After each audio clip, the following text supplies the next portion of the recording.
Buenas tardes, señoras y señores, querido público presente en esta sala y también a todo el público que nos sigue a través del streaming en distintos puntos de España o fuera de nuestro país.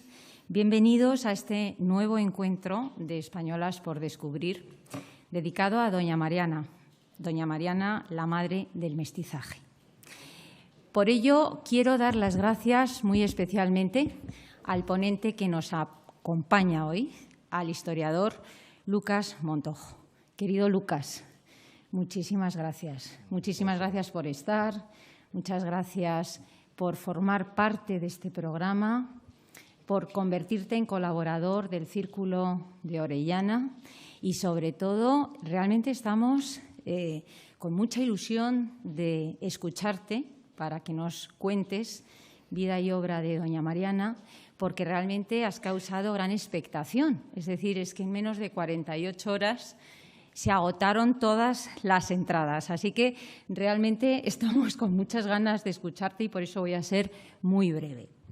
Quiero también agradecer la presencia en la sala de una familia que está representada por los marqueses de Montezuma, también por los duques de Ahumada y también por los vizcondes de las Torres de Luzón, que después, querido Juan Pelegrí, te podremos escuchar una vez que finalice Lucas Montojo y nos podrás explicar la razón de estar también en esta sala. Aparte, por supuesto, de saludar a toda la familia de Lucas que estáis aquí arropando la intervención de esta tarde. Con este encuentro finalizamos el 7º ciclo de Españolas por Descubrir que venimos desarrollando en colaboración con el Instituto Cervantes desde hace todos estos años. La verdad es que me gustaría repasar muy brevemente las mujeres a las que les hemos destacado diversos encuentros este año y también y con el máximo agradecimiento a los ponentes que han participado en todos ellos.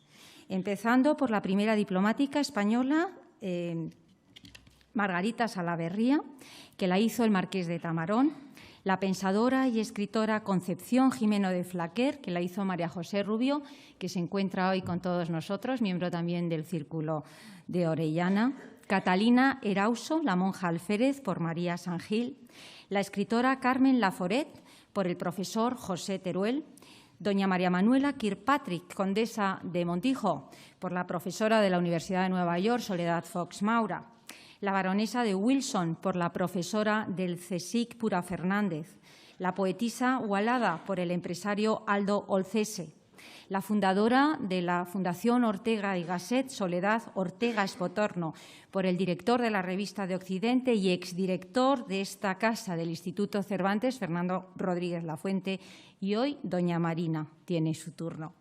Pero es que además también en este año hemos hecho unas jornadas en colaboración con la Universidad Rey Juan Carlos que nos han permitido también descubrir o redescubrir mujeres que han liderado desde espacios dedicados a la contemplación.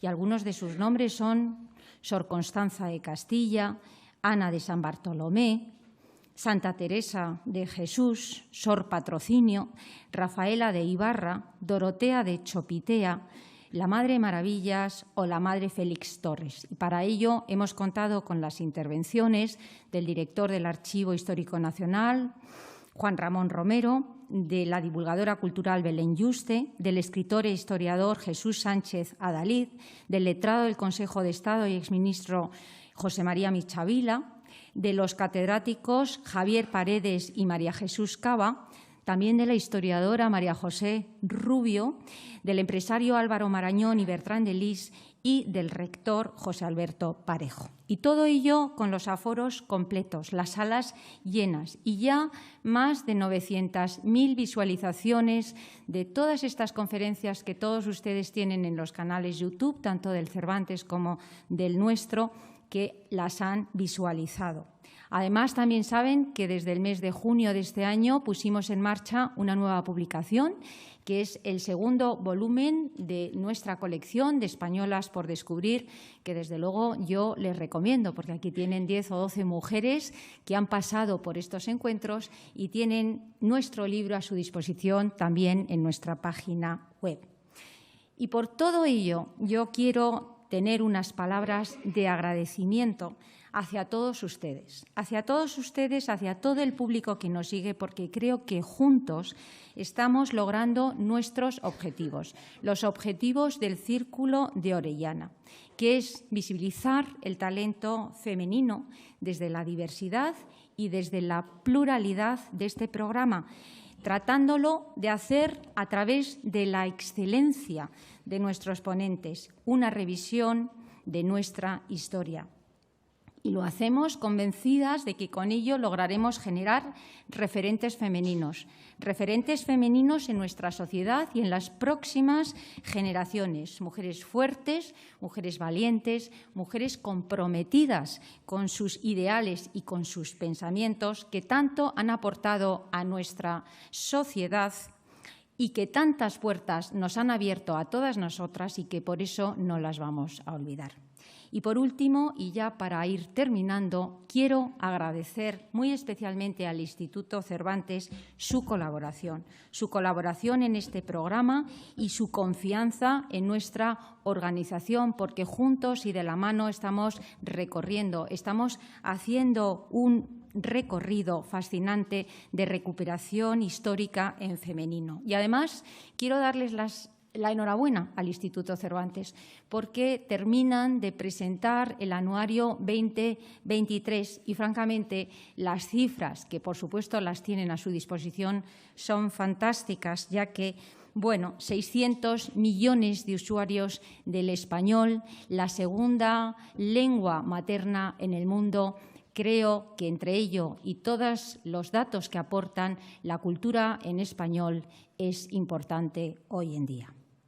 Y antes de presentarles a nuestro historiador, simplemente decirles que después, al final, les indicaré, porque es verdad que este ciclo termina, el 7º ciclo, pero eso no significa que no volvemos. Volvemos en enero y después, al final, les contaré cómo inauguramos el 8º ciclo de Españolas por descubrir y también, pues algo que a partir del miércoles tendrán a su disposición por si quieren conocerlo. Sin más, voy a hacerles una brevísima presentación de nuestro ponente, Lucas Montojo, doctor y licenciado en Historia, historiador y escritor, profesor universitario en varias universidades españolas y extranjeras. Ha sido profesor en las universidades de Anáhuac de México, la Católica de Valencia y la madrileña Francisco de Vitoria, y actualmente es profesor en el programa del Institute for the International Education of Students. Y tras un sexenio de investigación, yo quiero destacar 2 de sus obras que creo que son muy importantes, como son La mujer peninsular en la Nueva España del siglo XVI y una aproximación a la nobleza en las Indias de los siglos XV y XIX. Yo creo que por la excelencia con la que ha tratado sus estudios, verdaderamente, Lucas, creo que tienes un increíble recorrido por delante y estamos deseando escucharte esta noche. Muchas gracias.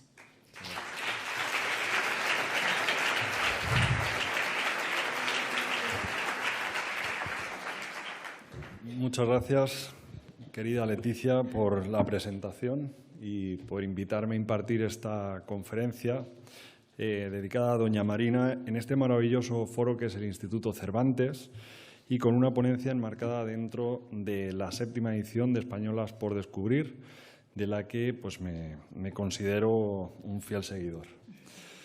Antes de comenzar, querría también agradecer a María José Rubio, historiadora y escritora, querida amiga, y pues por su confianza, al igual que pues a Pedro Fernández Araoz. Muchas gracias, por supuesto, también a todos ustedes, que seguro que tenían cosas mucho más interesantes que estar esta tarde aquí. Y bueno, se lo agradezco muchísimo y espero que merezca la pena, ¿no? Y que lo disfruten, sobre todo. Hoy aquí, bueno, pues lo que quiero, lo que pretendo, ¿no?, es lograr un encuentro con el pasado, con el nuestro, en el que voy a intentar acercarles la historia de una mujer que sin duda pues merece que nos hayamos reunido hoy aquí para tratar de conocerla y comprenderla, ¿no? Algo que lamentablemente no ocurre siempre con doña Marina. Un personaje que, aunque fascinante, parece encontrarse en tierra de nadie, ¿no? Fuertemente criticada por la historiografía mexicana, que la presentaba como una traidora que ayudó al invasor, y prácticamente ignorada por la historiografía española, probablemente por su naturaleza indígena. Una situación que considero triste y que habría que tratar de revertir, ¿no? Ya se han dado algunos pasos y bueno, esta conferencia pretendo que sea pues un pequeño aporte en esta línea, ¿no? Para ello me gustaría que viajáramos en el tiempo con el objetivo de, como ella hizo entre el castellano y el náhuatl, la lengua de los aztecas, la interpretemos, ¿no? Porque los historiadores historiamos con los datos que tenemos, interpretamos, tratamos de acercarnos y de preguntarnos cómo debió ser una determinada situación o personaje, ¿no? Lamentablemente, los datos de los que disponemos para estudiar a este personaje pues son muy escuetos y en ocasiones contradictorios, ¿no? Con lo cual hace que este personaje sea de muy difícil estudio, ¿no? He apoyado, les voy a comentar muy brevemente, he apoyado esta conferencia en dos tipos de fuentes primarias. Por un lado estarían las que he llamado, ¿no?, las fuentes españolas, que son las crónicas y las cartas de relación de Hernán Cortés a Carlos I. Y por el otro lado, los códices, que nos dan una información pues, bueno, más limitada, pero, pues, por ejemplo, desde el tamaño en el que presentan a esta figura o la manera en la que se vestía y la representan, pues nos da algunos datos, ¿no? Estos serían pues, las fuentes indígenas, los códices. En cuanto a las crónicas, la que he tomado por principal es la historia verdadera de la conquista de la Nueva España, ¿no?, que es obra de cabecera y que muchos de ustedes conocerán, de Bernal Díaz del Castillo, porque esta crónica estuvo presente, porque este cronista estuvo presente durante la conquista y narra lo que allí ocurrió, y la considero por esto la fuente más fiable y objetiva para acercarnos al personaje por varios motivos. El primero, porque Bernal la escribió en 1568, cuando contaba 73 años de edad, que, bueno, pues si nos fijamos un poco en el contexto, pues podríamos decir que, bueno, pues él la consideraría esta edad la recta final de su vida. Estamos en el siglo XVI, ¿no? Y el segundo motivo, porque además la escribe después de conocer la versión de Cortés, con la que no está para nada de acuerdo, y la o no en todos los puntos, y también la versión de otro cronista, que es Francisco Lope de Gómara, que curiosamente da muchísimos datos sobre la conquista de México, pero él nunca estuvo en América. Entonces, él, Bernal Díaz del Castillo, que sí estuvo en la conquista de la Nueva España, en la conquista de México, lo que fue el Imperio Azteca, él quiere pues, profundizar, detallar e incluso contradecir sus versiones, ¿no? Por esto utilizo principalmente esta fuente. Él no está de acuerdo con algunas partes de las narraciones de Cortés y de Gómara y se siente obligado a dar su versión. Bernal, que no le debía nada a nadie, mucho menos con la edad que les he comentado, conoce estas versiones sobre la conquista y al encontrarse, digamos, a la recta final de su vida, decide sencillamente contar la verdad. Y así lo remarca cada poco tiempo a lo largo del texto y dice, por ejemplo, y esto es lo que realmente ocurrió y yo estuve allí y lo vi, ¿no? Por todo ello, considero esta fuente imparcial, aunque la información que contiene puede estar sujeta, por supuesto, a la subjetividad de quien vive una vivencia personal, ¿no? Algo que es inevitable.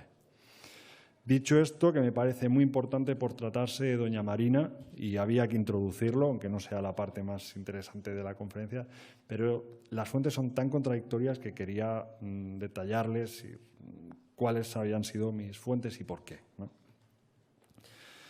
Bien. Ahora ya nos adentramos de lleno en la biografía de esta mujer, siguiendo este índice que he preparado, ¿no? La primera parte de la conferencia pues vamos a hablar brevemente de Malintzin en su infancia y primera juventud, vamos a decir quién era, cuáles eran sus orígenes, quiénes eran sus padres, de dónde venía, cuál era su lengua. El segundo punto por el que vamos a pasar es el papel de doña Marina en la conquista, que tal vez sea la parte más conocida de esta mujer. El tercer punto, doña Marina después de la conquista vuelve a ser difícil, como el primer punto, porque hay muy poca información, se pierde su rastro durante cerca de 20, 30 años. Y por último les voy a compartir unas reflexiones con las que, bueno, pues son unas reflexiones personales en las que probablemente pues todos ustedes o muchos de ustedes identificarán las suyas propias, ¿no? Bien. Retrocedamos hasta aproximadamente el año 1500, ¿no? Al mismo tiempo que en Gante, en mitad de un lujoso baile y de manera repentina y un poco atropellada, nacía un niño de nombre Carlos, llamado a convertirse en el monarca más poderoso de su siglo y a ceñirse al mismo tiempo las coronas de Aragón y de Castilla y del Sacro Imperio Romano Germánico, a 9.000 kilómetros de distancia. En una zona todavía desconocida para Europa, nacía una niña cuyo destino se unirá 19 años más tarde con el del emperador y con el de España. Malintzin fue el nombre que sus padres decidieron para esta niña que vino al mundo en la región de Coatzacoalcos, ¿no? Una región que se corresponde con el actual estado de Veracruz, ¿no? Muy probablemente, según Díaz del Castillo, dentro de esta región nació una pequeña población llamada Oluta, al sur de Veracruz. Tienen estos dos lugares marcados en el mapa, ¿no? Sus padres, también según el cronista, procedían de un pueblo próximo llamado Copainalá, del que eran, nos dice, grandes señores y caciques. De esta manera podemos afirmar que su hija Malintzin gozaba de la condición de princesa, al ser hija de principales. En este sentido, podríamos presuponer por su estatus que hubiera disfrutado de una infancia amable, o al menos sin las penurias que sufrían otras mujeres de condición inferior a la suya. No obstante, y paradójicamente, Malintzin tuvo la mala fortuna de que su padre falleciera cuando ella era tan solo una niña, y su madre se volvió a casar con otro cacique o principal más joven que ella, con el que tuvo hijos, al menos otro, y este es el momento en el que empiezan las desgracias para la joven Malintzin.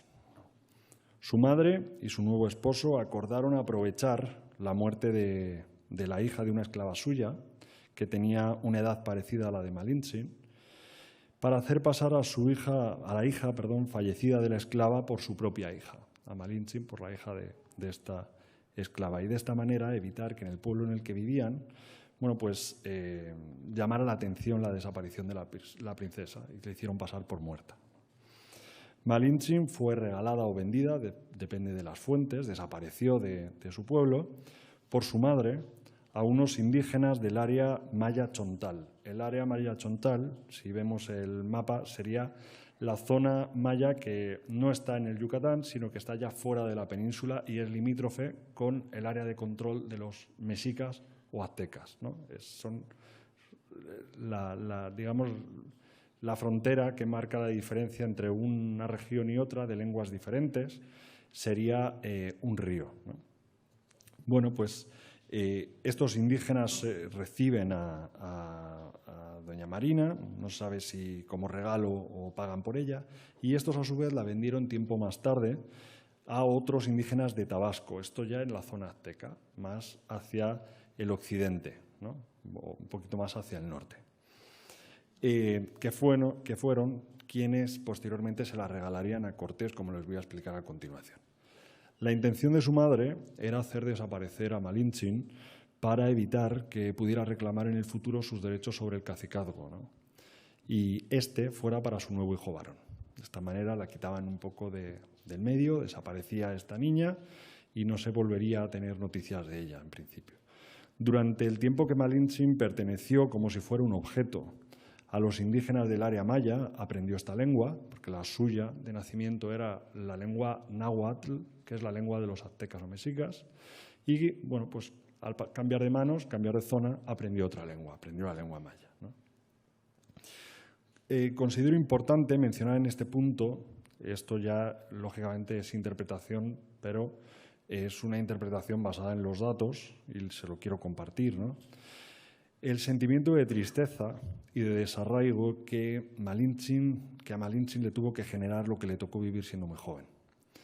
Algo que muy probablemente le acompañó toda su vida. Ella recordaba perfectamente, pese a su juventud, quiénes fueron sus padres, lo que le había ocurrido, y era plenamente consciente de que había pasado de ser una princesa a una esclava, que había cambiado de manos en varias ocasiones, y así se lo narraba a los cronistas españoles que lo recogían en las diferentes crónicas, ¿no? Las humillaciones y vejaciones que debió sufrir Malintzin por ser joven y bien parecida, ¿no? Nos dicen los cronistas que era bastante atractiva, no constan de manera literal en las crónicas.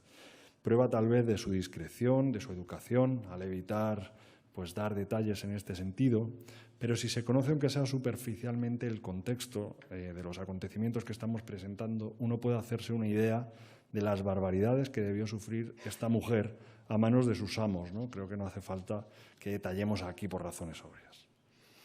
Me parece enormemente interesante también cómo en conversaciones con Bernal Díaz del Castillo explica que ella es gran señora y cacica de pueblos y vasallos. O sea, confirma quién era ella.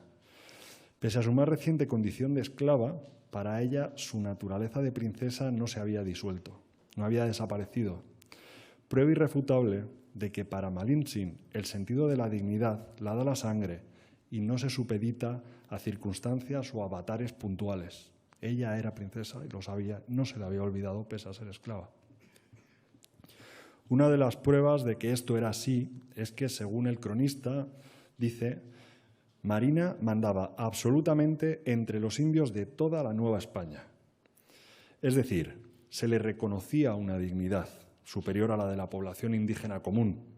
Este reconocimiento no era porque la conocieran o porque la reconocieran, lógicamente, sino muy probablemente por su manera de estar, de actuar, de expresarse, de vestir. O sea, esta mujer tenía que tener unas formas y unos modales que no eran el de la población común, ¿no? Su condición no podía ser fingida o simulada, era algo natural que ella no perdió durante los años que fue esclava. Hago mucho hincapié en los orígenes nobles de Malintzin porque hay muchísimos historiadores que lo ponen en duda. Yo no encuentro por qué habría que poner en duda esto. Aquí, antes de pasar al segundo punto, les quiero enseñar algo que ha aparecido pues, relativamente hace poco tiempo. Y a la izquierda pueden ver una imagen de Cortés junto a Malintzin, vestida con el tradicional huipil. Y a la derecha, uno de los escasos huipiles que se conservan de época prehispánica, ¿no? Perteneciente, según el Instituto Nacional de Antropología e Historia de México, a Doña Marina, ¿no? Me parecía muy interesante ver incluso los colores, el tejido, ¿no? Estaba hecho con bordados, con una técnica de tejido con plumas de aves, ¿no? De colores.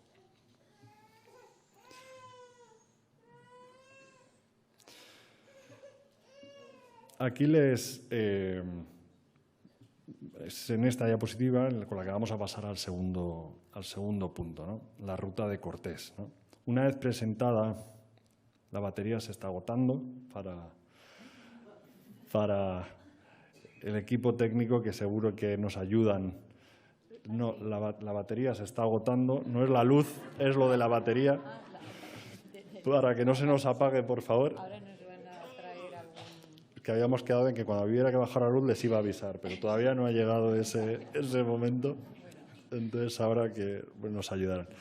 Una vez presentada de manera sucinta la triste y desarraigada infancia de Malintzin, nos vamos a ir un momento a la isla de Cuba, al 12 de noviembre de 1518, cuando Hernán Cortés partió del puerto de Santiago para cumplir las órdenes, supuestamente cumplir las órdenes del gobernador de la isla y amigo suyo a ratos, hay que reconocer, de Diego Velázquez, que era el gobernador, quien le había encargado una expedición para explorar la costa del Yucatán y buscar supervivientes de un naufragio. Hacía unos... ha salido una notificación.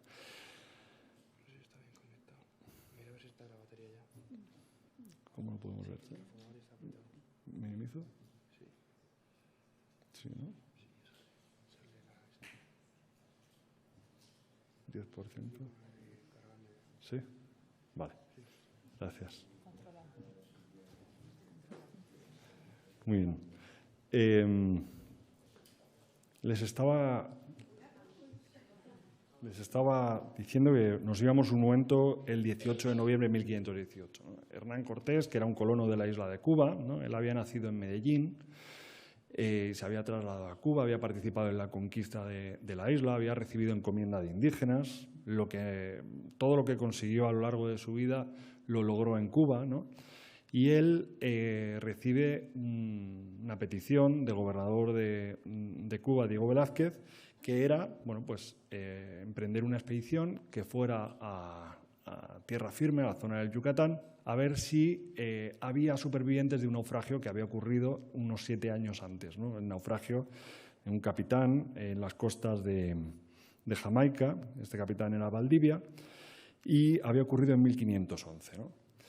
Por otro lado, aprovechando que Cortés aceptó, ¿no?, esto e iba a ir a buscar supervivientes de este naufragio, le pide que describa aquellas tierras, pues que diga si hay ríos, si hay cordilleras, si hay poblaciones, si son grandes o no, bueno, que describe y cartografíe la costa, ¿no? En ningún momento Hernán Cortés recibe la petición de manera explícita, literal, de parte de Diego Velázquez de conquistar absolutamente nada, ¿no? Esto es algo que él decide hacer antes de partir de Santiago, curiosamente, no es algo que improvisa. Él ya sabía que iba a conquistar porque había habido unas expediciones por la costa anteriores y se sabía que ahí debía haber algo, ¿no? Y él pone en riesgo todo lo que ha conseguido en su vida para conquistar, para iniciar la conquista, ¿no? Esta es la envergadura de la expedición que él organiza, ¿no? 11 naves, 518 infantes, 16 jinetes, 13 arcabuceros, 32 ballesteros, 111 marineros, 200 indios negros auxiliares para aportar pues, las armas, por ejemplo, para asistir, ¿no?, a las tropas, 32 caballos, 10 cañones y 4 falconetes, que son unos cañones más pequeñitos, más manejables. No sé qué opinarán ustedes, pero parece que definitivamente Cortés no tenía ninguna intención de describir la costa y buscar supervivientes, porque para hacer eso no necesitas organizar todo esto y gastarte el dineral que se debió gastar Cortés, ¿no? Con esta decisión, él puso en juego toda su fortuna personal que había logrado hasta ese momento de su vida y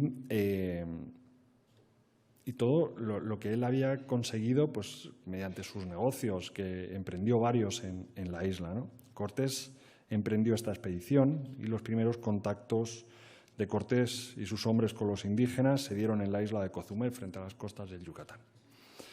Allí se encontró a uno de los supervivientes del naufragio que les acabo de mencionar. El nombre de uno de ellos es Jerónimo de Aguilar, que llevaba viviendo junto a los mayas aproximadamente 7 años, tiempo más que sobra para aprender maya, que lo aprendió, y él estaba encantado de encontrarse con Cortés, decidió unirse a Cortés desde el primer momento porque las penurias que debió pasar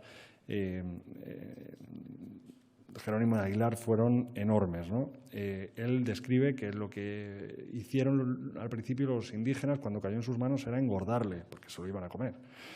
Después vieron que podía ser pues muy válido para el trabajo, entonces pasó a ser esclavo. Entonces, bueno, pues él, la verdad es que se alegró mucho, ¿no?, de ver a los españoles y de unirse a Cortés.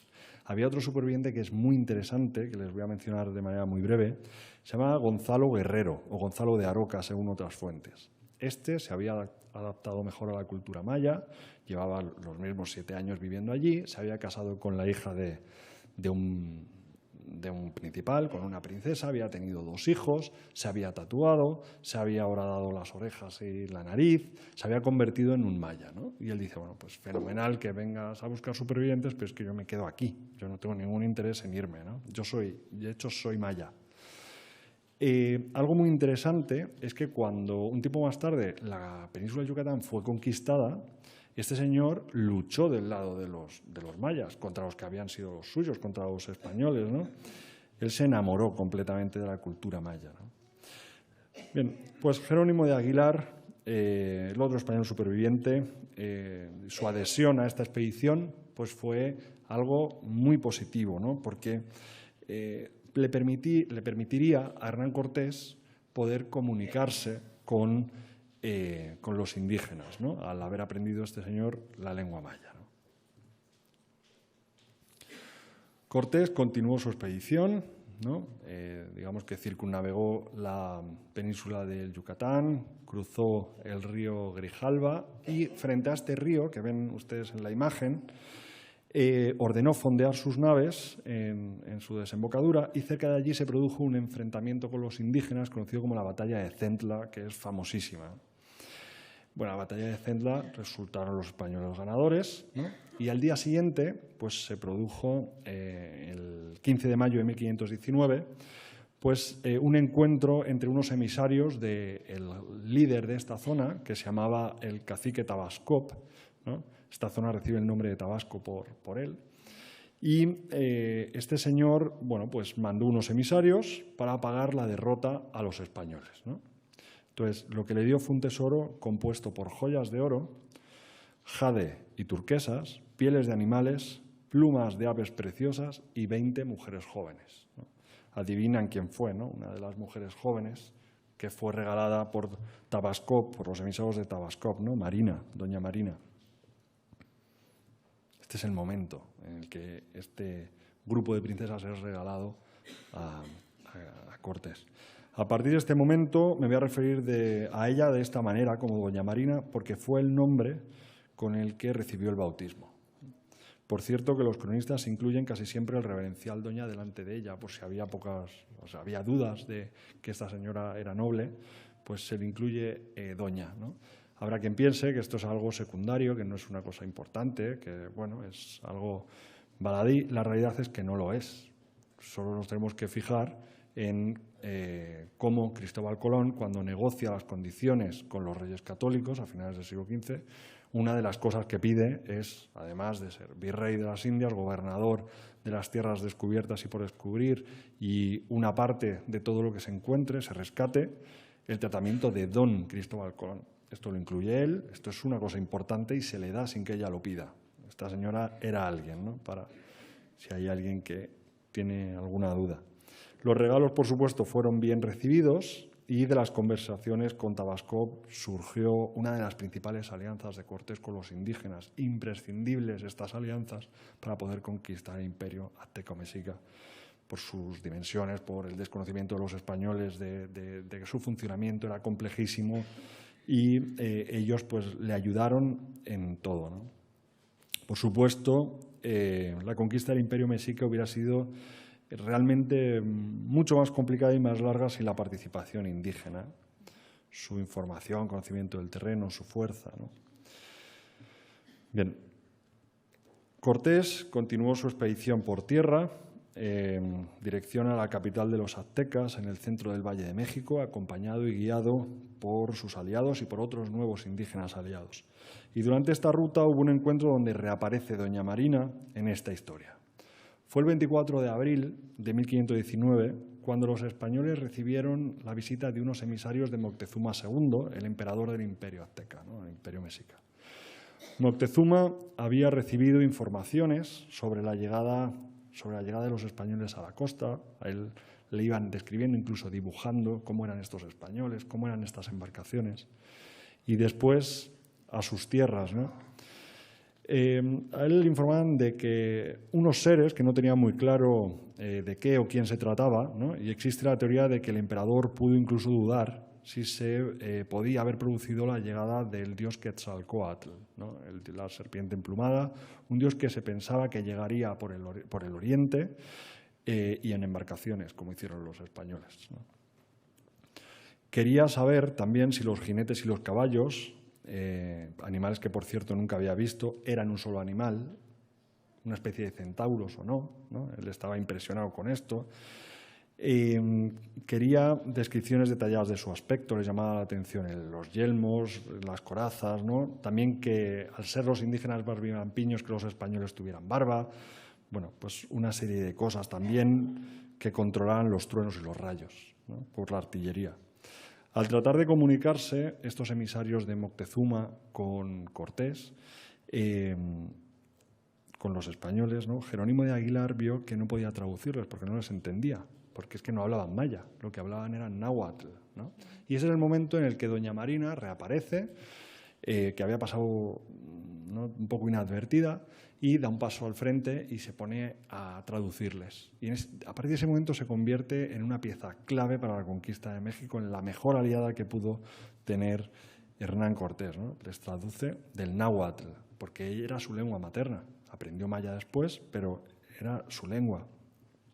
Por cierto, que era tan inteligente doña Marina que en poco tiempo aprendió el castellano, y la participación en estas traducciones en cadena en las que doña Marina traducía a los embajadores de Moctezuma, por ejemplo, del náhuatl al maya, y Jerónimo de Aguilar del maya al castellano, ya no era necesaria porque ella lo hacía directamente al castellano, algo que no cayó nada bien a Jerónimo de Aguilar, que se vio desplazado. Esto, vamos, no hizo con Jerónimo de Aguilar un amigo, ¿no? Doña Marina, desde que había sido entregada a los españoles, había sido asignada por Cortés a uno de sus capitanes, un capitán llamado Alonso Hernández Portocarrero, ¿no? Junto a quien estuvo unos 4 meses, ¿no? Su tiempo acabó cuando Hernán Cortés decidió, y aquí me dirán ustedes qué opinan, cuando Cortés decidió que, claro, él había empezado una conquista sin tener ningún permiso de ninguna autoridad, tenía que legitimar esta situación. Entonces, ¿de qué manera lo podía hacer? Bueno, pues mandando unas cartas en las que se llaman las cartas de relación, en las que le cuenta al emperador Carlos I directamente, poco más o menos, se lo voy a simplificar para no aburrirles demasiado, me he encontrado con una situación que no he podido evitar, y todo esto que voy a conseguir es para usted. O sea, yo no soy un rebelde, yo más español que yo no lo hay, ¿no? Y entonces le informo. Y además de informarle, le voy a dar algo que se llama el quinto real, ¿no? Es el 20% de todo lo rescatado, se lo manda. Y Hernán Cortés decide que sea este primer amo español, ¿no? Bueno, y único, porque a partir de ahí ella no tuvo amos, de doña Marina, el capitán Portocarrero, que fuera él quien fuera a la península y buscara al emperador y le diera la carta en la que le explica todo lo que había ocurrido y el quinto real. Yo me he preguntado mucho si esto es una casualidad. Si es una casualidad que Portocarrero, que era de su máxima confianza, fuera el que mandara a entregarle esto. La realidad es que en la vida de Hernán Cortés, cuando se estudia un poco, no hay casualidades de ningún tipo. Muy probablemente él ya se había fijado en doña Marina, había visto lo útil que le era y tal vez, no se sabe, pues se habría fijado en ella de otra manera, ¿no? De hecho, Portocarrero parte el 26 de julio de 1519 y es esa fecha la que se considera el inicio de la relación entre Hernán Cortés y doña Marina. O sea que algo de lo que les acabo de explicar debía haber, ¿no? A partir de ese momento, ambos conformarán un equipo que proporcionará al proceso de conquista una fuerza inmensa frente al Imperio azteca. Junto a él, participó en la conquista no solamente como traductora, sino como intérprete, que no es lo mismo. Conocedora de la mentalidad y de las formas de los mexicas, interpretaba las informaciones o gestos y facilitaba de esta manera a Cortés la comprensión de las situaciones. De igual manera, ayudó al conquistador a conocer la realidad política del imperio de Moctezuma, sus dificultades, puntos débiles, qué grupos eran fieles aliados de los aztecas y cuáles, por el contrario, eran enemigos o estaban descontentos por las imposiciones tributarias del emperador y podían entonces ser aliados de él. No sin razón, decía Bernal Díaz del Castillo, que doña Marina era de buen parecer, entremetida y desenvuelta, ¿no? También fue destacable el papel de doña Marina a la hora de difundir la nueva religión en aquellas tierras. Los indígenas que iban a ser bautizados tenían que tener una información básica de qué era eso, porque si no, eso no tiene ningún sentido. Y era ella la que traducía a los frailes que están en América, realizando los primeros bautismos. Un hecho que ha podido influir, ¿no?, en en que doña Marina haya tenido o tenga una mala imagen, sobre todo en México, es que en el camino de los españoles y sus aliados indígenas hacia la capital, México Tenochtitlan, cuando estaban en la ciudad de Cholula, ella descubre que los habitantes de la ciudad están preparando una emboscada a los españoles, ¿no? A ella se lo dijo una indígena anciana y lo que le vino a decir es que si ella quería salvarse, al ser indígena y además destacada, debía irse de allí lo antes posible, ¿no? Y ella, además de decidir quedarse junto a los españoles, que se podía haber marchado y haber pues dejado que la situación se desarrollara y haber desaparecido del mapa, ¿no? Nunca lo hubieran encontrado. Ella decide quedarse con los españoles aun a riesgo de perder la vida, ¿no? Compartió esta información con Cortés, quien se vengó en una batalla considerada especialmente cruenta, ¿no? La batalla de Cholula. Aquí ven una reproducción de 1773 del original de 1581 del lienzo de Tlaxcala, en la que los propios aliados indígenas participan en contra de los cholultecas, ¿no? Y aquí pues hay una imagen, obviamente, mucho más reciente de los episodios de la conquista, la matanza de Cholula, ¿no? Curiosamente, parece más responsable del triste desenlace, ¿no?, de esta batalla, que es que muchísimos indígenas fallecieron, ella que Hernán Cortés, ¿no? Se le culpa directamente de la muerte de los suyos, aunque lo único que tenía en común con ellos era que no eran españoles y que habían nacido en el mismo continente, ¿no? Se tiende a uniformizar a los indígenas por el hecho de ser indígenas, cuando es algo muchísimo más complejo, es un conglomerado de pueblos muy distintos entre sí. Tal vez se vea mejor esta imagen bajando la luz. Y aquí les quiero enseñar cómo era México, ¿no? La ciudad de México está construida encima de esta, es una recreación de cómo fue México Tenochtitlan, ¿no? Se pueden describir numerosas e importantísimas situaciones en las que entre 1519 y 1521 doña Marina desarrolló una labor capital, clave durante el proceso de conquista, ¿no? Pero por destacar una de las situaciones les he querido traer hoy aquí la que considero que tal vez sea la más bonita por su importancia y por su majestad, ¿no? Me refiero al encuentro que tuvo lugar el 8 de noviembre de 1519 entre el emperador Moctezuma II, Xocoyotzin, con Hernán Cortés, los españoles y los indígenas aliados, ¿no?, que entran en la Ciudad de México, pese a que en numerosas ocasiones les habían avisado a los españoles que no entraban en la ciudad bajo ningún concepto. De hecho, se la juegan, ¿no? Desde el área ubicada entre dos volcanes nevados que cierran el Valle de México, admirados, Cortés y doña Marina y los suyos, y acompañados no más de 450 soldados españoles, ven una gran ciudad construida en su mayor parte sobre islas artificiales llamadas chinampas, utilizando un sistema muy similar al de la ciudad de Venecia.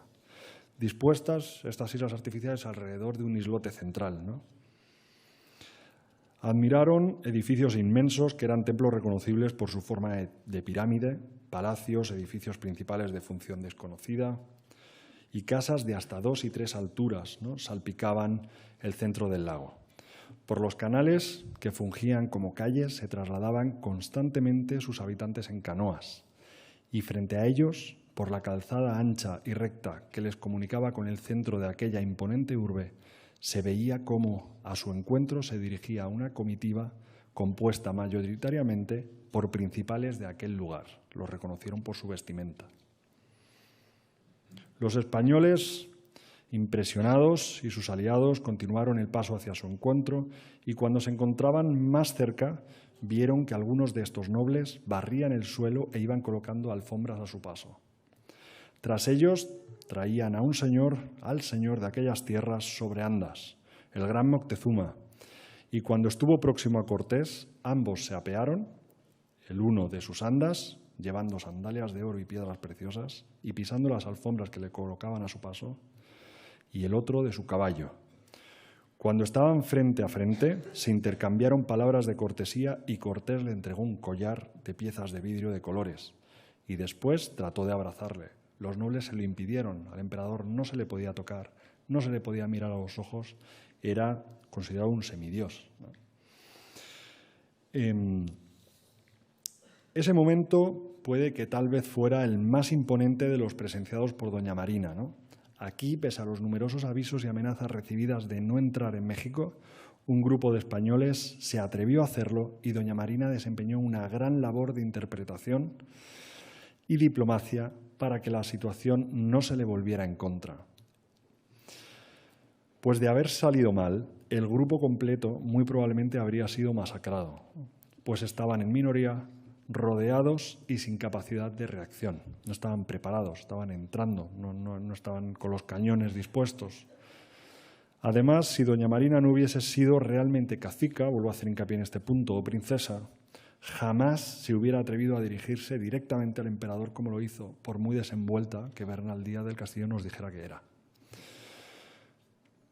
Aquí tienen otra imagen de este momento espectacular a mi gusto de la historia de nuestro país y del mundo.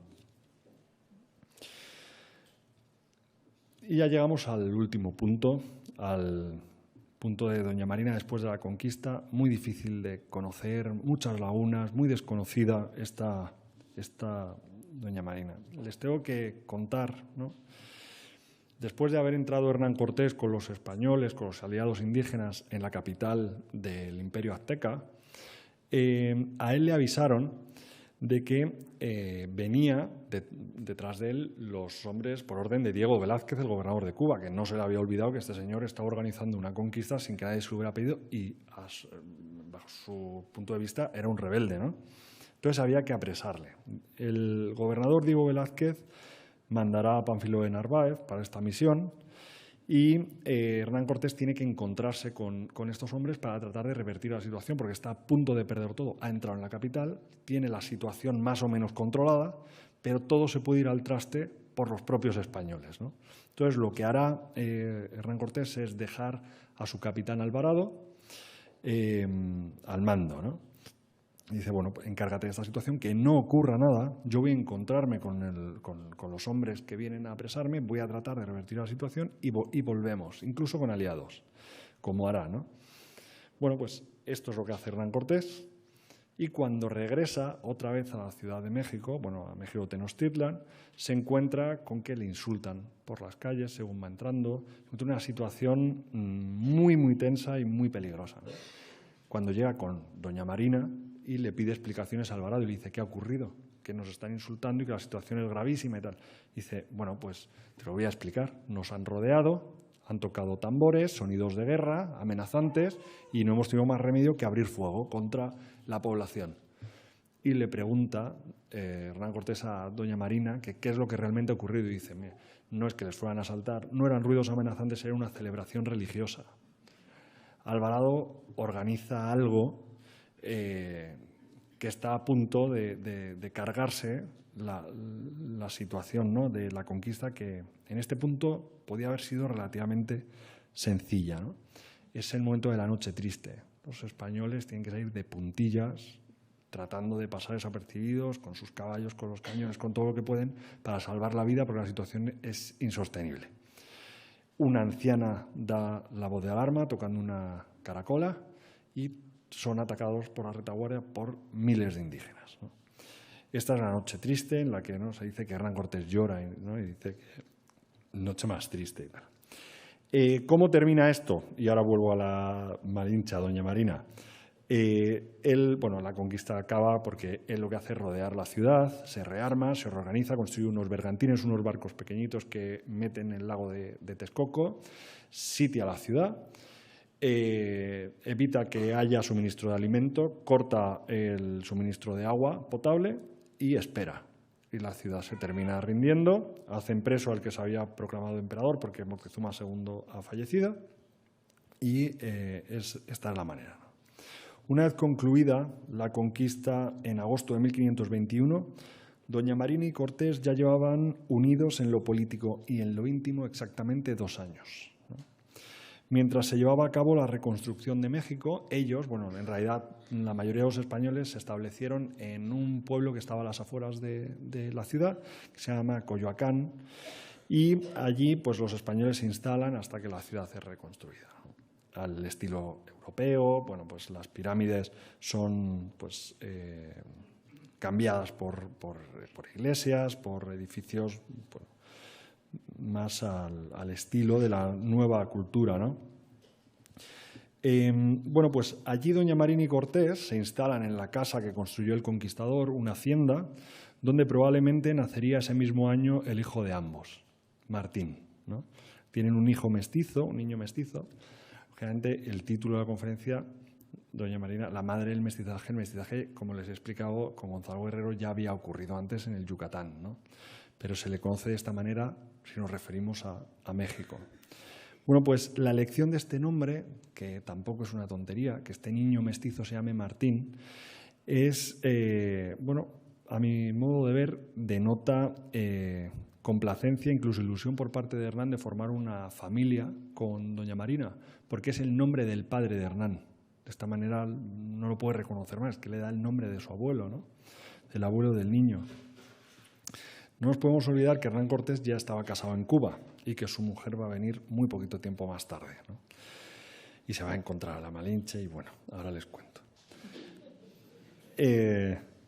Por cierto, poco duró la felicidad de doña Marina, porque unos meses más tarde de que hubiera dado a luz y viviera junto a Cortés en su hacienda, la esposa de este llegó a Coyoacán, ¿no? Catalina Juárez. Y, lógicamente, la presencia de su esposa desplaza a doña Marina, que se tiene que ir a vivir con el niño a otra casa, ¿no? En realidad este tiempo duró poco, porque 3 meses más tarde de haber llegado, la esposa de Cortés fallece en, bueno, unas circunstancias que yo creo que dan para otra conferencia, con lo cual no me voy a meter ahí, ¿no? Ella fallece y digamos que Marina recupera otra vez su posición, ¿no? Y está otros 2 años con Hernán. En total son 4 años de relación, un niño de por medio, ¿no? Tristemente, en este periodo las informaciones escasean, no hay mucha información sobre esto, ¿no? Vale. En octubre de 1524 sabemos que doña Marina acompañó a Cortés en la expedición de las Ibueras. Las Ibueras es una expedición a la actual Honduras. Ella va otra vez en calidad de intérprete. Algo que a mí me llama la atención y que incluso me da tristeza es que cuando en los códices bueno, pues te acercas a ver cómo fue esta expedición, pues se encuentra a Hernán Cortés siempre a caballo y a doña Marina siempre a pie, algo que llama bastante la atención. En medio de este viaje, ella contrae matrimonio por orden de Hernán Cortés con un capitán de él, que se llama Juan Jaramillo, ¿no? Una de las personas más cercanas al conquistador y con un patrimonio inmenso. Solamente es superado el patrimonio de este conquistador por el del propio Hernán, ¿no? Para la boda, doña Marina fue dotada por el propio Hernán con 2 encomiendas de indios. Algo que llama mucho la atención es que estas encomiendas están en la zona en la que ella nace. De alguna manera recupera ella pues, lo que le había quitado su familia, ¿no? Los cacicazgos o los indígenas que trabajan para ella, o sus territorios. Tal vez para darle a doña Marina el nivel económico adecuado para este matrimonio, para que no fuera muy desigual, aunque era bastante, ¿no?, desigual, para resarcir la deuda que la historia tenía con ella desde que fue vendida o regalada y despojada de las posesiones que le correspondían, o quizá como gratitud por tanto, ¿no? Como gratitud por tanto, pero caminó hasta Honduras, ¿no? A mí eso es algo que me llama, de hecho la llaman la andarina. Es una mujer que se recorre pues, todo Centro Europa a pie. En el camino de regreso de la expedición de Honduras, en abril de 1526, este regreso ya fue en barco, ¿no? En este momento nació un hijo que tuvo con Jaramillo, su segundo hijo, ¿no?, que será bautizado con el nombre de Marina, y la nueva familia se establece en la Ciudad de México y forma parte de la élite política y económica de la nueva sociedad novohispana. Además, ambos eran una pareja de personas muy reconocidas en esta nueva sociedad, ¿no? Él por ser un gran capitán y ella por ser famosa Malinche o Doña Marina, ¿no? Sobre el final de Doña Marina, al desaparecer completamente su rastro a partir de 1526, pues se acepta, o se ha aceptado hasta ahora, que han aparecido unos datos, que debió fallecer a comienzos de 1527 a causa tal vez de una de las violentas epidemias de sarampión o viruela que brutalmente diezmaron a la población indígena, ¿no? En este caso, ella habría fallecido, fíjense qué cantidad de cosas hizo en tan poco tiempo, con 27 años. En este caso, ella ha sido la versión sobre su fallecimiento más aceptada durante décadas, ¿no? Además, se apoyaba en la teoría de que la expedición de las Ibueras pues debió afectarle su salud de una manera tremenda, ¿no? Por hacerlo caminando, ¿no? Por cierto, que fue a pie mientras gestaba a su hija María. Entonces, estaba embarazada, que encajaban un poco las piezas, ¿no? De esta historia. No obstante, el historiador Hugh Thomas, y si lo dice Hugh Thomas y se apoya en documentos, pues es algo a tener en cuenta, ¿no? En su obra La conquista de México, publicada en español en 2010, dice que Doña Marina vivió hasta 1551 y lo hace apoyándose en documentación consultada en el Archivo General de la Nación de México, ¿no? En la que su propio hijo Martín, el mestizo, hace referencia a Doña Marina en 1551 como viva. O sea, que cambia bastante, ¿no? Pues, en cambio, aparece otro documento en el que Luis de Quesada, que es el marido de su segunda hija, María, que dice que en 1552, es decir, un año más tarde, fallece, ¿no? Con lo cual, pues entre 1551, comienzo de 1552, debió fallecer. De ser así, como parece que es, Doña Marina, lejos de fallecer sin haber llegado a la treintena, lo habría hecho aproximadamente con 51 años de edad, ¿no? Cambia bastante. En este caso, si vivió tanto, resulta enormemente extraño que, siendo una persona sobradamente conocida en la sociedad pues novohispana, durante cerca de 30 años no se tuviera noticias de ella pese a vivir en la Ciudad de México. No hay una referencia en una festividad, una persona muy importante. No hay una noticia o no ha aparecido de momento, ¿no? Sobre este aspecto habría que investigar más para comprenderlo correctamente, pues es evidente que hay lagunas, ¿no? Para concluir, me gustaría compartirles algunas reflexiones, ¿no? A modo de conclusión, ¿no? de esta conferencia. Aunque Doña Marina fue una persona respetada por los españoles y por los indígenas desde que en 1519 fuera entregada a Hernán Cortés por los indígenas de Tabasco y hasta su fallecimiento, desde la independencia de México ha merecido feroces críticas presentándola como una traidora a la nación. Por cierto, nación inexistente, lógicamente, en los tiempos de Doña Marina. Entristece que una mujer con una vida tan dura, que fue huérfana de padre, abandonada por su madre, vejada de todas las formas imaginables por los propios indígenas, siga mereciendo ataques una vez fallecida, en lugar del reconocimiento justo que merece por la labor de interpretación y diplomática tan importante que desarrolló entre dos mundos. Sorprende que hoy, que se revisan constantemente figuras femeninas destacables de la historia que han pasado desapercibidas o no han merecido, no han sido justamente tratadas por la historiografía, no haya consenso en afirmar que Doña Marina fue una gran mujer con una importancia histórica enorme. Es triste comprobar que haber sido mujer, además de intérprete y diplomática, y haber mantenido una relación con Cortés se utilice para simplificar su figura y restarle importancia. Sirva esta conferencia para rendirle un sencillo homenaje en 500 años después de su vida. Deseo que hayan disfrutado con este viaje y muchas gracias.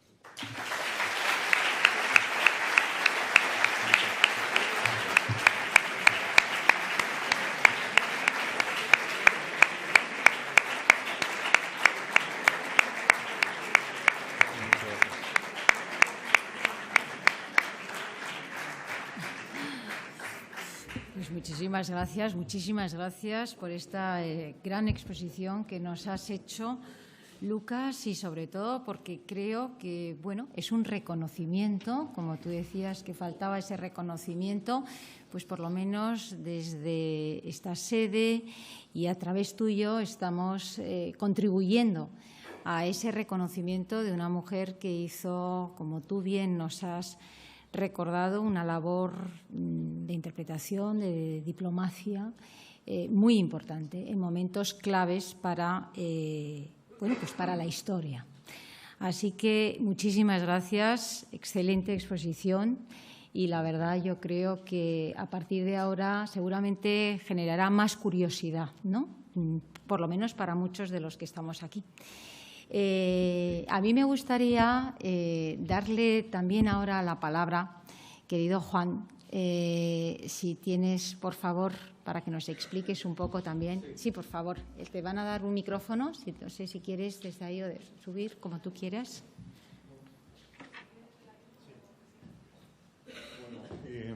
Ante todo, muchísimas gracias al profesor Montojo por su brillante exposición. Brillante y amenísima, y que nos ha dado tanta información sobre un personaje de la importancia de Malinche. También gracias a Leticia Espinosa Los Monteros y a todo el Círculo Orellana por esta oportunidad de participar en este acto de homenaje a Malinche. A mí me gustaría, después de este agradecimiento a nuestra presidenta y a nuestro conferenciante, empezar con una reflexión personal. Yo conocí la historia de Malinche a través de dos maravillosas novelas historiadas y además le debo ese conocimiento a mi madre, otra gran mujer y descendiente, que es el tema que vamos a hablar de Moctezuma. Que son el dios de la lluvia llora sobre México, de Laszlo Pasuz, y luego la de Salvador de Madariaga, El corazón de piedra verde, ¿no?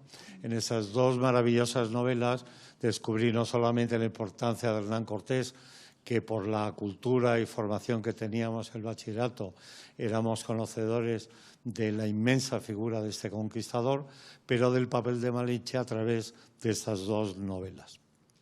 Valga, por tanto, también como homenaje.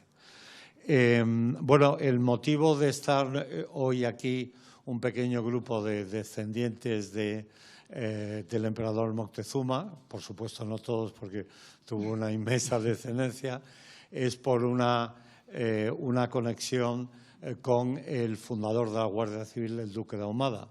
Leticia ha tenido conocimiento de esa conexión genealógica por el hecho de que nos invitaron a un acto en la famosa obra musical de Nacho Cano, Malinche, y se quiso brindar un homenaje al fundador de la Guardia Civil, nuestro tatarabuelo y antepasado nuestro.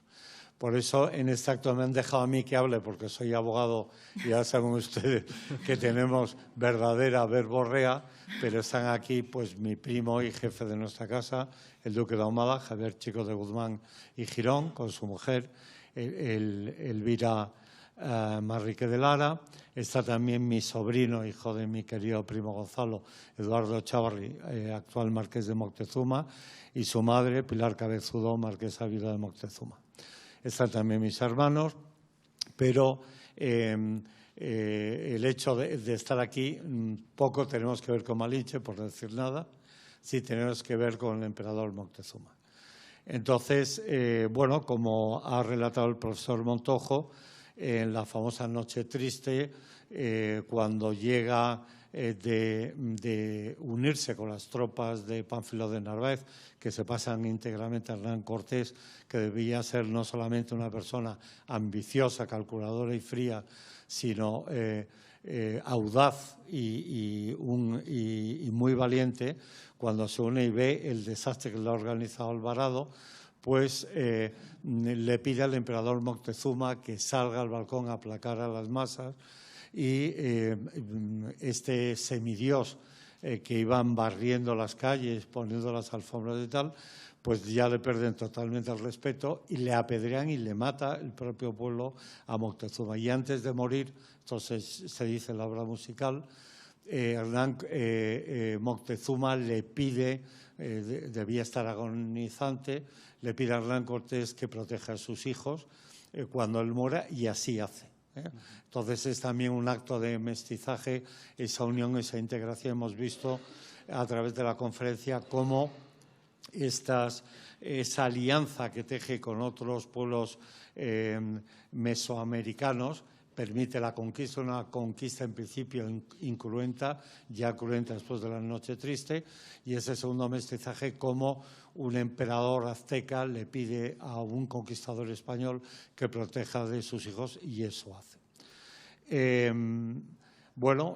A la muerte de Moctezuma, Hernán Cortés, porque es un factor de integración, igual que ha conseguido, no ha bautizado él, ha conseguido que bauticen a doña Marina, a Malinchín, pues consigue que bauticen a los hijos de Moctezuma, el primero de ellos, que lleva el nombre de Pedro, del que descendemos nosotros y otras familias de la nobleza española.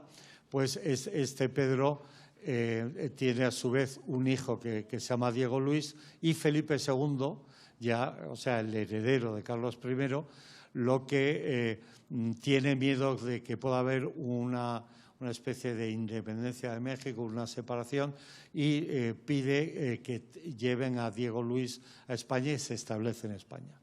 Diego Luis tiene un hijo que se llama Pedro Ctesifón, que a su vez será creado por Felipe IV. Hay una rápida sucesión de hechos, porque cuando llega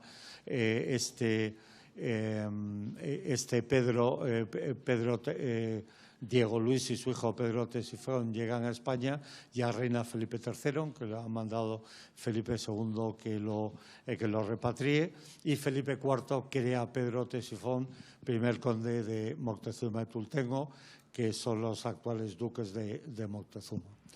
Pedro Ctesifón tiene otro hijo, a su vez, que es el segundo conde de Tultengo, y este a su vez tiene un hijo ilegítimo, pero legitimado por una bula papal, del que descendemos nosotros, porque este señor, que se llama Pedro Manuel de Moctezuma, ya se convierte en Moctezuma, que era un nombre propio, en un apellido, tiene un hijo, se establece en Ronda, y su hijo es José Moctezuma y Rojas, padre de Bernarda de Moctezuma y Salcedo, que es la abuela paterno-materna de don Jerónimo Moctezuma, tercer marqués de las Amarillas. Aquí me ha pedido mi primo Javier, duque de Ahumada, y anterior marqués de las Amarillas, porque el actual es su nieto Álvaro, me ha pedido que haga una referencia a que Jerónimo Girón y Moctezuma, descendiente de Moctezuma y descendiente de los Girón, conquistadores de Ronda, interviene activamente en la independencia de Estados Unidos, en el apoyo que los españoles dimos a los americanos y que tan mal nos pagaron. Con la famosa batalla de Pensacola, cuando Bernardo de Gálvez manda una expedición que dirige el coronel Girón, que es precisamente nuestro antepasado. Jerónimo Girón y Moctezuma, y con esto ya voy acabando, Jerónimo Girón y Moctezuma es el abuelo paterno de Francisco Javier Girón y Ezpeleta, segundo duque de Ahumada, fundador de la Guardia Civil. Esa es la conexión entre Moctezuma y el fundador de la Guardia Civil. Y luego ya una última reflexión, preparando estas breves palabras, también he tenido oportunidad a través de un historiador mexicano, José Ignacio Conde, marqués de Salvatierra de Peralta, que de Hernán Cortés, a través del segundo matrimonio cristiano, o por lo menos matrimonio oficial, ¿no? Aparte de la relación con Malinche, Hernán Cortés casa en Cuba con esta señora que ha citado el profesor Montojo, que es Catalina Juárez. Pero cuando regresa a España a pedir el reconocimiento de Carlos I y le crea marqués del Valle de Oaxaca, contrae matrimonio con una persona de la alta nobleza española que es hija del conde de Aguilar de Inestrillas y sobrina del duque de Béjar, que se llama Juana de Zúñiga y Ramírez de Arellano y Zúñiga, porque aparecen distintamente. Bueno, pues de esta señora desciende otro linaje muy conocido, los príncipes Pignatelli de Aragón. Y se da la casualidad que una antecesora nuestra y tía bisabuela, Concepción Girón y Aragón, marquesa de Moctezuma, de quien heredó tu abuela el título, Eduardo, estaba casada con un príncipe Pignatelli de Aragón. Es decir, no descendemos de Hernán Cortés, pero una pariente nuestra estuvo a punto de hacerlo si hubiese tenido descendencia. Y con esto ya termino. Muchas gracias.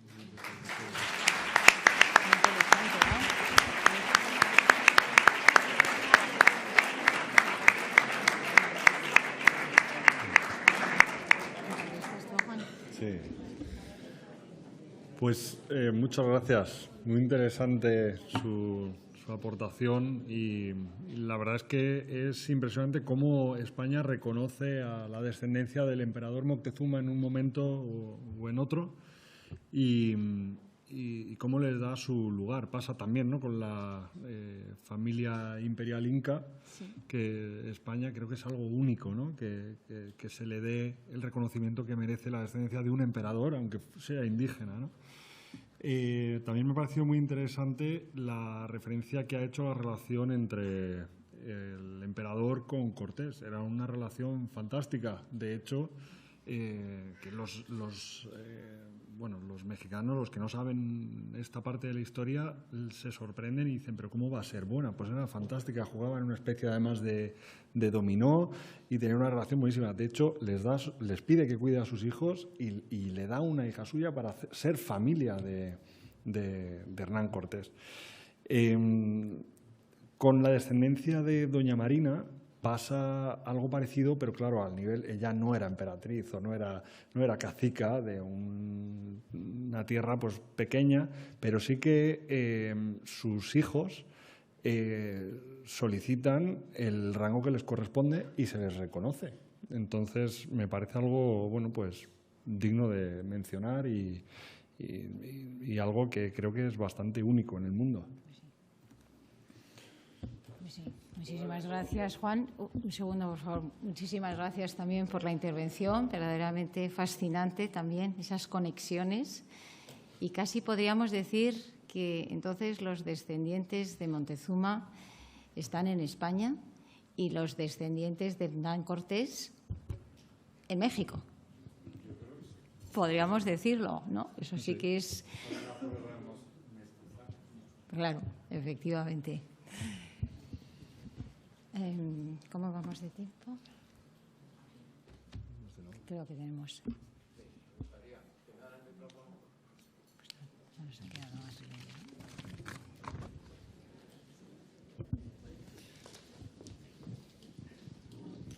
A ver.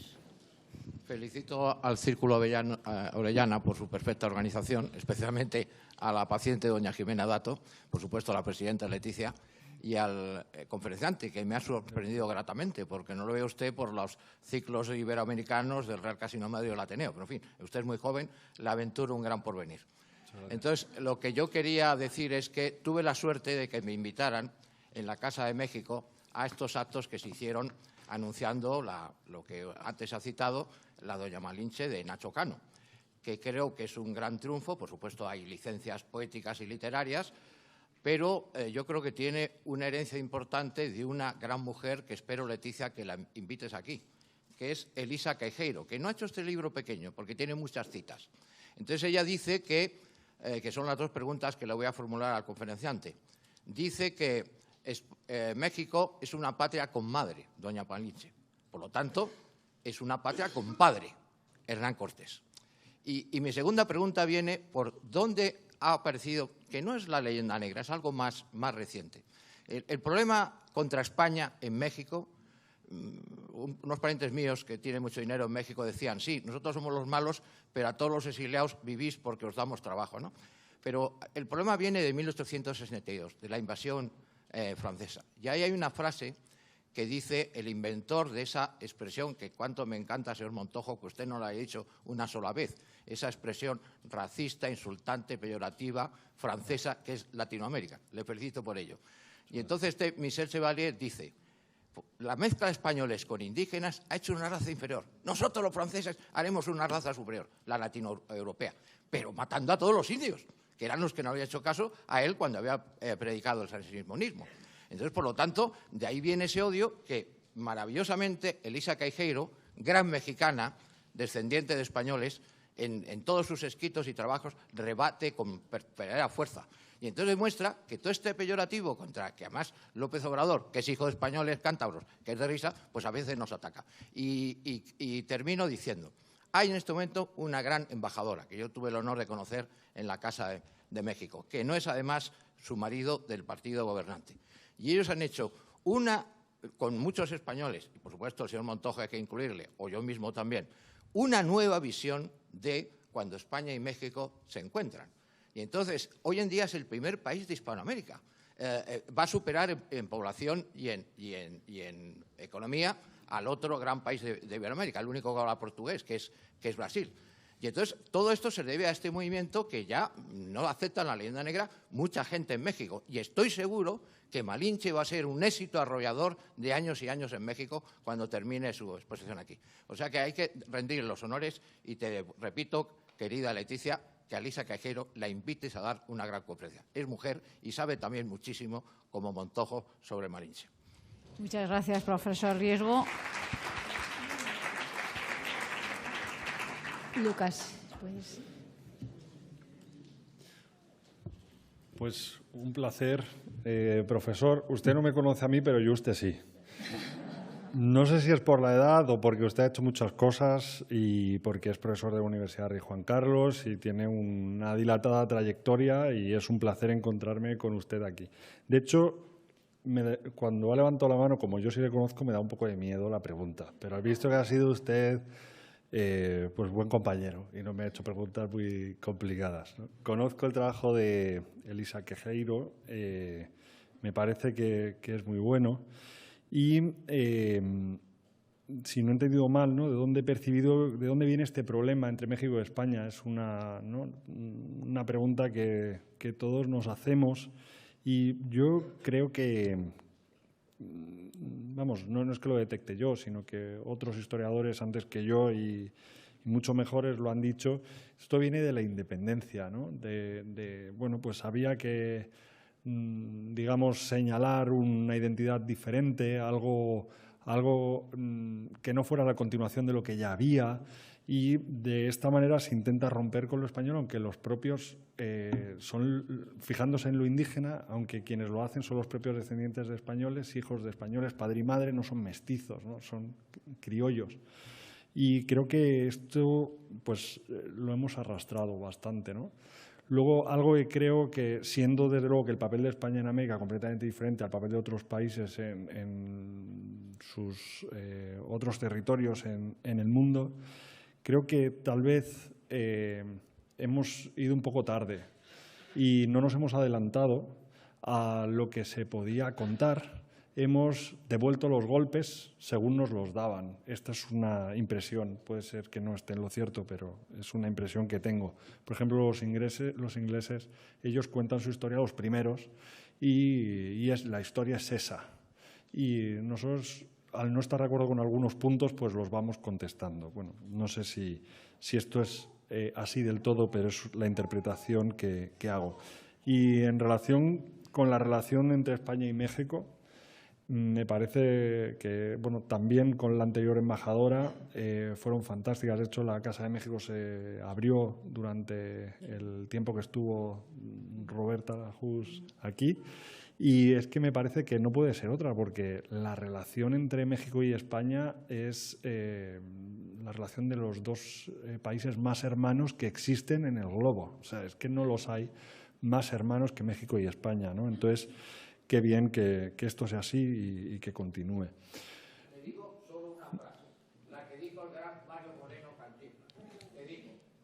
años 50 del gobierno de la República en el exilio en México. Decía, sí. España y México son como dos novios que se quieren muchísimo, pero sus padres se oponen. Muchas gracias. Bueno, no sé si hay alguna intervención más en la sala. Si alguien quiere comentar, reflexionar en alto, hacer alguna pregunta. Sí, al fondo hay una mano levantada.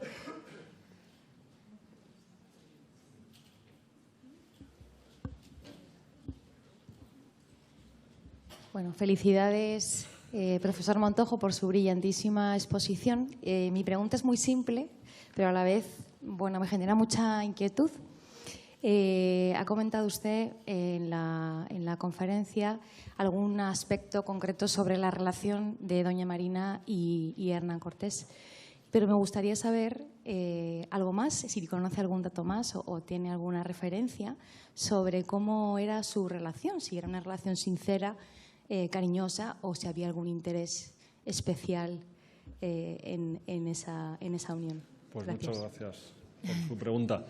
Pues la verdad es que, bueno, pues hay que interpretar, ¿no? Y esto pues siempre es un riesgo porque lo fácil es equivocarse. Pero es verdad que sin saber cuál fue la realidad, y aunque vemos en camino a Guatemala a doña Marina a pie, embarazada, ¿no? Esto es algo que me llama mucho la atención porque si de verdad apreciaba, creo que hubiera tenido una fácil solución. En realidad, esto me parece que no es lo único que hay que tener en cuenta. Yo sí creo que Hernán Cortés, lógicamente, al ver que había pues, culminado la conquista y se había convertido en la figura del momento, ¿no? Iba a recibir el título de Marqués de Valle de Oaxaca, se tenía que casar con la nobleza peninsular, la nobleza española, no indígena. Y yo creo que la prueba de que la apreciaba sinceramente, independientemente de que le viniera muy bien su papel y se lo agradeciera, es las encomiendas que recibe cuando se va a casar con Jaramillo. Él, yo creo que ahí le da a ella de alguna manera el lugar que le debía, en gratitud, independientemente de cuáles fueran sus sentimientos, pero paga un poco esa deuda que tenía con ella y le da el nivel o trata de que recupere un poco el nivel que ella debía haber tenido según fue su vida y era su familia. Entonces, yo creo que era de aprecio sincero. Es mi interpretación. Pregunta. Sí, creo, Mercedes. Hay aquí en la tercera fila también, Mercedes Temburi.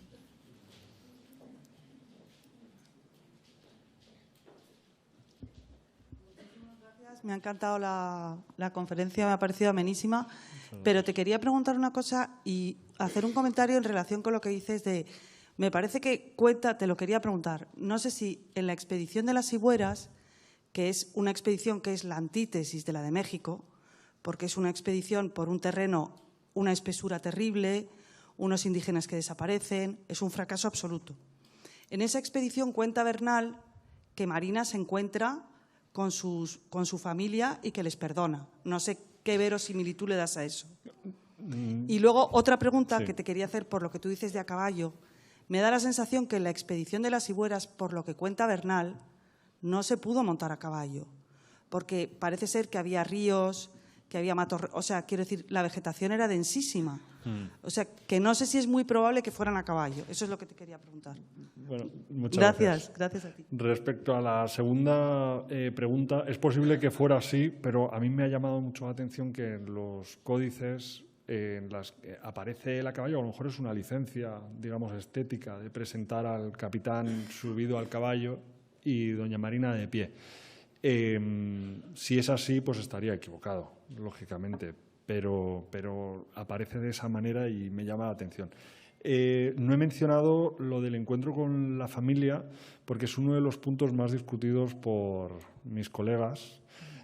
Parece que tal vez ese punto es más algo que no se sabe, según ellos, pudo estar más en la imaginación del uno o de la otra. Es algo que tal vez les hubiera gustado que ocurriera. Pudo ocurrir que se encontrara con sus padres o con su madre y su segundo esposo y tal.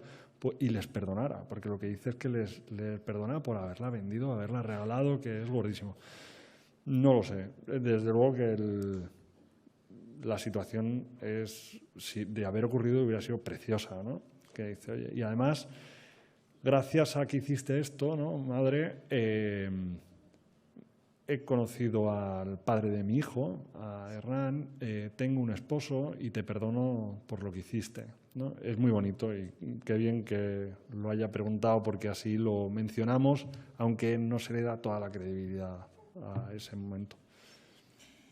Muchas gracias, profesor Montojo. Bueno, yo creo que ya tenemos que ir terminando. Me van a permitir que les diga lo que les prometí al principio, y es que iniciamos nuestro 8º ciclo de Españolas por Descubrir en enero. Y lo hacemos con 2 encuentros. El primero tendrá lugar el 10 de enero en el Museo Thyssen. Y estaremos de la mano de Guillermo de Osma, el historiador de arte, que hablará sobre María Blanchard. Y lo hacemos en el Museo Thyssen a consecuencia de la exposición Maestras que está teniendo lugar, que ya está inaugurada. Y después, en el mismo mes de enero, y en esta casa, porque volvemos de nuevo, por supuesto, al Instituto Cervantes, tendremos a Lorenzo Caprile para hablarnos de la Condesa de Vilches. Así que, como ven, venimos con fuerza en el mes de enero. Tenemos muchas más conferencias y simplemente les digo que a partir del miércoles hay una exposición aquí en el Instituto Cervantes, Las palabras de un secreto, de Pilar de Valderrama. Esta exposición es a consecuencia de uno de los encuentros que dedicamos aquí a Pilar de Valderrama, y también les invitaremos a que lo vean. Muchísimas gracias, profesor Montojo, por esta brillantísima intervención. Y gracias a todos. Gracias por la atención.